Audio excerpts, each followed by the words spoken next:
हर भौजी तो हर बहिनिया बड़ी सुंदर यो। ई तो हमहू से ज्यादा करिया या छछुन्नरी है।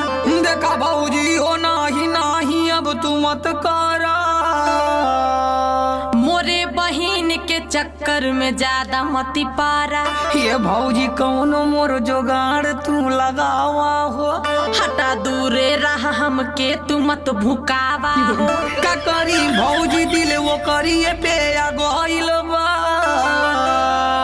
पता न जाने तो हरे बुद्धि के का भइल हा। हे भौजी कहता गोड़वो तोहर दबा दी हो। रहे द गोड़ का दबईबा बोला का दी हो। ई हमरे दिल के कोना कोना में बसल बाणी। ई कौनो और से पहले से ही फसल बाड़ी। देखा भौजी काम तोहरे पे छोड़ता हई।